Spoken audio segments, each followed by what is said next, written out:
Bismillahirrahmanirrahim. Nahmaduhu wa nusalli wa nusallim ala rasulihil karim, amma ba'da. Allahumma salli ala Muhammad wa ala ali Muhammad.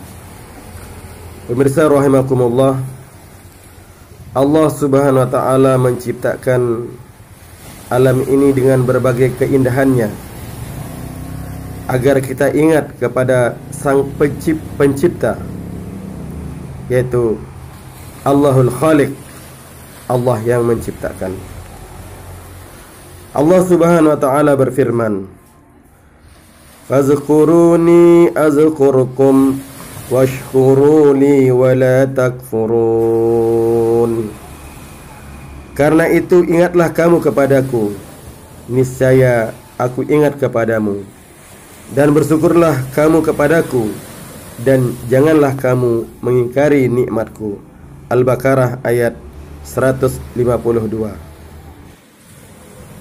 Pemirsa rahimakumullah, dengan kita banyak zikrullah, berzikir kepada Allah subhanahu wa ta'ala, maka kita akan tawajuh kepada Allah subhanahu wa ta'ala, akan ma'iyatullah, akan bersama dengan Allah, sehingga Allah subhanahu wa ta'ala akan mengabulkan doa-doa kita apabila kita berdoa kepada Allah subhanahu wa ta'ala. Dalam sebuah hadis ditulis bahawa ada 3 orang yang doanya tidak akan ditolak oleh Allah subhanahu wa ta'ala dan pasti akan dikabulkan oleh Allah subhanahu wa ta'ala. Pertama, orang yang banyak berzikir kepada Allah subhanahu wa ta'ala. Kedua, orang yang dianiaya. Ketiga, raja atau pemimpin yang adil. Pemirsa rahimakumullah, begitu pentingnya kita berzikir kepada Allah SWT sehingga tidak mengenal keadaan. Allah Subhanahu wa ta'ala berfirman, wallazina yazkuruna Allah qiyaman wa qu'udan wa ala junubihim ويتفكرون في خلق السماوات والأرض ربنا ما خلقت هذا باطلا سبحانك فقنا عذاب النار. Orang-orang yang berakal yaitu orang-orang yang mengingat Allah sambil berdiri dan duduk dan dalam keadaan berbaring, dan mereka memikirkan tentang penciptaan langit dan bumi, seraya berkata, ya Rabb, ya Tuhan kami, tidaklah Engkau menciptakan ini dengan sia-sia. Maha suci Engkau, maka peliharalah kami dari siksa neraka. Ali Imran 191. Pemirsa rahimakumullah, di samping kita bertafakur atas penciptaan Allah subhanahu wa ta'ala, Allah subhanahu wa ta'ala juga memerintahkan kita ini agar berzikir di dalam hati.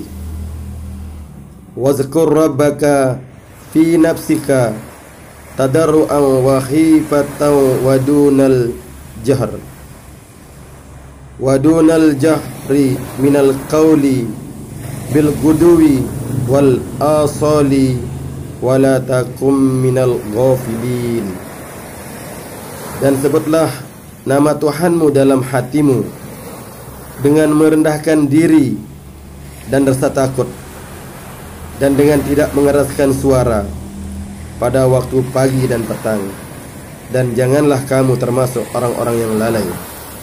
Al-A'raf ayat 205. Pemirsa rahimakumullah, bahkan ciri-ciri orang yang beriman, Allah subhanahu wa ta'ala menyebutkan dengan firman-Nya, innamal mu'minuna allazina idza dzukirallahu wajilat qulubuhum. Sesungguhnya orang-orang yang beriman itu adalah mereka yang apabila disebut nama Allah, wajilat qulubuhum, bergetarlah hati mereka. Wa iza tuliyat alaihim ayatuhu zadatuhum imana. Dan apabila dibacakan kepada mereka ayat-ayat Allah, zadathum imana, semakin bertambah iman mereka. Wa ala rabbihim yatawakkalun, dan kepada Rabbnya mereka bertawakal. Pemirsa rahimakumullah, mari kita perbanyak zikir kita kepada Allah Subhanahu wa taala dengan banyak bertafakur, melihat kebesaran Allah Subhanahu wa taala, baik kita dalam keadaan berdiri, dalam keadaan duduk, dalam keadaan berbaring.